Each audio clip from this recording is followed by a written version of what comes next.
दोस्तों दो बवाल चीजें हो गई हैं ईरान अमेरिका वॉर से जुड़ी हुई। सबसे पहले तो ईरान ने क्लेम किया है कि उसने अमेरिका के F-15 फाइटर जेट को गिरा दिया है और पायलट को कैप्चर करने की कोशिश हो रही है। दूसरी तरफ यूएस ने क्या किया है, रातों रात अपने चीफ ऑफ डिफेंस स्टाफ को हटा दिया है। वॉर के बीच में आर्मी चीफ को हटाने का क्या मतलब होता है? मतलब 14 महीनों में 26 अफसरों को अमेरिका ने हटाया है। ये रिजीम चेंज करने गए तो ईरान में अपने यहाँ ही चेंज कर बैठे हैं। बताओ ऐसा क्यों हुआ और आगे क्या होगा, इस वीडियो में बात करेंगे। चलिए शुरू करते हैं। Trump has fired his Attorney General Pam Bondi and appointed his former personal lawyer as her replacement. Pete Hegseth has ousted, of course, the Army Chief of Staff Randy George. This is an important update coming in from the United States. दोस्तों सबसे पहले बात करते हैं, Iran ने अमेरिकी F-15 fighter jet गिरा दिया है और ईरान यूएस पायलट को पकड़ने की कोशिश कर रहा है, जबकि अमेरिका एक बड़े सर्च एंड रेस्क्यू ऑपरेशन में जुट गया है। अमेरिका ने एक बड़ा सर्च ऑपरेशन शुरू किया जिसमें M9 ड्रोन, F-35 जेट्स और हेलीकॉप्टर यूनिट शामिल है। ईरानी एयर डिफेंस इस सर्च एंड रेस्क्यू ऑपरेशन में शामिल जितने भी अमेरिकी एयरक्राफ्ट हैं उस पर लगातार हमले भी कर रहे हैं। लोकेशन बताई जा रही है ईरान के दक्षिण पश्चिम में यानी साउथ वेस्ट में स्थित खूजे प्रांत बताया जा रहा है, जहां पर यह अटैक हुआ है और यह फाइटर प्लेन गिरा है। अगर ये सच साबित होता है दोस्तों, तो 1999 के बाद पहली बार ऐसा होगा जब किसी देश ने जानबूझकर अमेरिकी फाइटर जेट को गिराया हो, यानी लगभग 27 साल बाद। और इराक युद्ध के बाद ऐसा पहली बार होगा जब किसी अमेरिकी पायलट को पकड़ लिया गया हो। इससे पहले इराक में 2 अपाचे हेलीकॉप्टर पायलट्स पकड़े गए थे। ईरान की सरकारी टीवी ने भी एक खतरनाक बयान दिया है। उन्होंने कहा है कि जो कोई भी इस अमेरिकी पायलट को जिंदा पकड़कर लाएगा उसे इनाम दिया जाएगा। हालांकि ये खबर अभी पूरी तरह कंफर्म नहीं है, लेकिन कई संकेत इसके सच होने की तरफ इशारा कर रहे हैं। अगर खलबान या खलबानान दुश्मन रा इंतजामी व निजामी दहीद। दुश्मनी दोस्तों F-15 की कीमत लगभग 80 से 100 मिलियन होती है और इसे आज तक कभी नहीं गिराया गया था। एक्सपर्ट्स कहते हैं इसे गिराने के लिए 2 ही चीजें चाहिए, किस्मत और सरप्राइज। ये घटना ये दिखाती है कि ईरान की मिलिट्री ताकत अभी खत्म नहीं हुई है और F-15 को गिराने में रशिया के S-300 एयर डिफेंस सिस्टम की भूमिका हो सकती है, ऐसा बोला जा रहा है। अब दोस्तों बात करते हैं कि अमेरिका में क्या बवाल हुआ है। यही कि वहां के चीफ ऑफ आर्मी स्टाफ को रातों रात हटा दिया है वहां के डिफेंस सेक्रेटरी पीट हेग्सेथ ने। जी हाँ, और पीट हेग्सेथ ने इतना ही नहीं किया, उन्होंने पिछले 14 महीनों में अगर आप ध्यान दें तो सेना के 26 बड़े जनरल्स को पदों से हटा दिया है। ध्यान देने वाली बात यह है कि इनमें से किसी भी अफसर ने कोई गलत काम भी नहीं किया था और ना ही उन पर कोई आरोप था। बिना किसी जांच या सुनवाई के बस एक फोन कॉल से उन्हें हटा दिया गया। पुराने और एक्सपीरियंस अफसरों को हटाकर डिफेंस सेक्रेटरी पर आरोप लगाया जा रहा है कि उन्होंने अपने करीबियों और सहायकों को यानी सपोर्टर्स को बड़े पदों पर बिठा दिया है। वैसे एक नॉर्मल रूल है दोस्तों, वॉर के बीच सेना के मुखिया को तो नहीं बदला जाता जब तक कि कोई बहुत बड़ी मजबूरी ना हो, लेकिन यहां ऐसा किया गया। इसके पीछे मेन कारण बताया जा रहा है कि पुराने अफसर शायद सरकार के किसी बड़े फैसले जैसे ईरान पर अटैक हो उसके खिलाफ थे या सवाल उठा सकते थे। शायद आर्मी चीफ को वहां पर अमेरिकी सोल्जर्स के ऊपर होने वाले खतरे का अंदाजा था कि भाई अगर ईरान में ग्राउंड फोर्स जाएगी तो हो सकता है हमारे सैनिकों में बहुत ज्यादा लोगों की जान चली जाए या उनके लिए खतरा हो। इसके खिलाफ वो हो सकते थे, इसलिए शायद उनको जाने को बोल दिया गया। उन्हें अपने पद से इस्तीफा देने को कहा गया। अब जो नए अफसर आएंगे वो तो वही करेंगे जो उन्हें कहा जाएगा।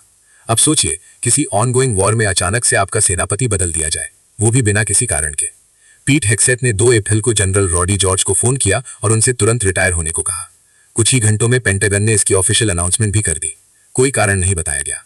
सेना के एक सीनियर अधिकारी ने न्यूज को बताया कि हेग्सेथ ने जॉर्ज को कोई रीजन नहीं दिया। उनके रिकॉर्ड में ना कोई मिसकंडक्ट था, ना ही मिलिट्री फेलियर और ना ही पॉलिसी को लेकर कोई असहमति। बस एक फोन कॉल आया और 2 दशकों के सबसे जरूरी मिलिट्री अभियान के बीच में उनसे जाने को बोल दिया गया। जॉर्ज वो 24वें जनरल या एडमिरल हैं जिन्हें हेग्सेथ ने पद से हटाया है पिछले 14 महीने में, जैसा कि हमने आपको बताया। ट्रंप के लिए एक नाक की लड़ाई है दोस्तों। यूएस सुप्रीम कोर्ट ने भी ट्रंप के टैरिफ पर उनको बुरी तरह फटकार लगाई है, जिसके बाद से अब ट्रंप ये नहीं चाहते कि उनकी लेगेसी के बीच एक ऐसा देश यानी ईरान खड़ा हो जाए जो उनके खुद के ऑरा के लिए ठीक ना हो।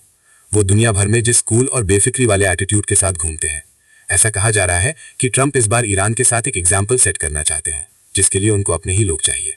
चेन ऑफ कमांड जितनी छोटी होगी टाइम उतना ही लगेगा। इसलिए बड़े अफसरों को, सेना के जो इन्फ्लुएंशियल हो सकते थे, उनको हटा दिया ट्रंप ने। अब बात करते हैं, ईरान सीज फायर नहीं चाहता है, वरना वो आता बातचीत करने के लिए और वो अटैक रोक भी देता। क्यों भाई? 30 से ज्यादा दिन बीत जाने के बाद भी ईरान सीज फायर की मांग नहीं कर रहा है।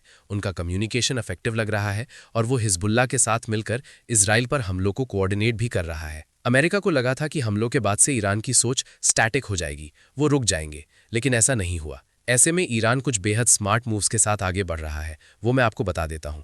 ईरान ने वॉर की टाइम, टारगेट रीजन्स और इसके फाइनेंशियल नुकसान के दायरे को बढ़ा दिया।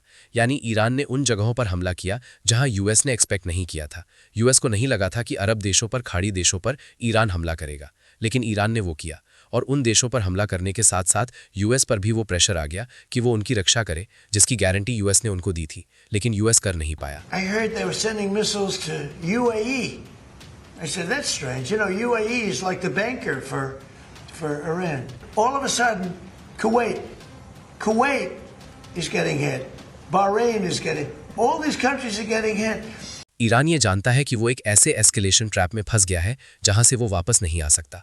इसीलिए वो अमेरिका को जवाब देते हुए ऐसा दिखाना चाहता है कि दुनिया के बाकी देश, खासकर यूरोप और मिडिल ईस्ट के कुछ देश, उससे यानी अमेरिका से अपने फायदे के लिए नेगोशिएट करने को मजबूर हो जाए। बाकी हमा के मरने के बाद न्यूक्लियर प्रोग्राम में ग्लोबल पार्टनर्स को साथ लेने वाली बात भी मर जाएगी।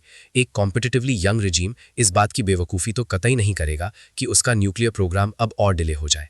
इसीलिए वो लगातार उस पर भी काम कर रहे हैं, ऐसे सोर्सेज बता रहे हैं। ईरान को ये भी पता है कि इस वॉर में सिर्फ बचे रहना ही उसकी जीत है। उसे अमेरिका या इजराइल को ग्राउंड पर हराना नहीं है, बल्कि सिर्फ सर्वाइव करना है।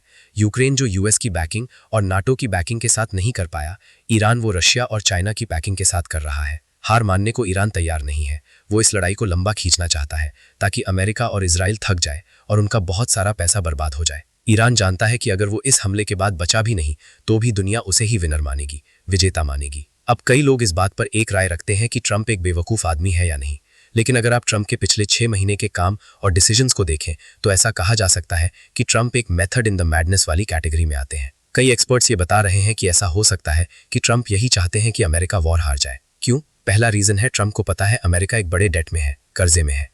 उनको ये भी पता है कि अमेरिकी इकोनॉमी को चाइनीज़ मैन्युफैक्चरिंग हब्स ने नुकसान पहुंचाया है। ट्रंप अमेरिका को एक एनर्जी सरप्लस देश बनाने का दावा नहीं ठोक सकते क्योंकि वो अमेरिका सालों से ही है। ट्रंप सिर्फ एक शातिर बिजनेसमैन की तरह दुनिया को मजबूर कर सकते हैं कि लोग उनसे ही अपने रिसोर्सेज खरीदें, लेकिन उससे पहले मार्केट में डिमांड जनरेट करनी पड़ेगी। अमेरिकी ऑयल के लिए मार्केट में उतनी डिमांड नहीं है जितनी गल्फ के तेल के लिए है। अमेरिका के पास खुद का एक बहुत बड़ा ऑयल रिजर्व तो है, वहीं वेनेजुएला को भी अमेरिका ने अपने पाले में कर लिया है। ट्रंप ने कनाडा को भी अपना अगला स्टेट बनाने की बात कह दी है और वहां भी ऑयल रिजर्व्स काफी है। अमेरिका के पास गल्फ का तेल आता नहीं है, इसीलिए स्ट्रेट ऑफ हॉर्मोस अमेरिका के लिए उतनी बड़ी चिंता की बात है नहीं, लेकिन मिडिल ईस्ट के लिए, साथ ही चाइना, कंबोडिया, इंडिया, उन तमाम देशों के लिए भी है ये चिंता की बात जो गल्फ के तेल पर निर्भर है। अगर ऐसा होता है और मिडिल ईस्ट का तेल रुकता है तो दुनिया की मजबूरी हो जाएगी कि वो अमेरिका से तेल खरीदे। इसीलिए लगातार इस वॉर में बने हुए हैं डॉलन भाई। दूसरा रीजन है, अमेरिका इस टाइम $39 ट्रिलियन के कर्जे में दबा हुआ है। ज्यादातर कर्ज जापान, चाइना, यूके, बेल्जियम और कनाडा का है। इन्हीं में से ज्यादातर देश स्ट्रेट ऑफ हॉर्मोस से अफेक्टेड भी है। ट्रंप अपने तेल के बदले इन देशों से कर्जा कम करने को भी बोल सकता है।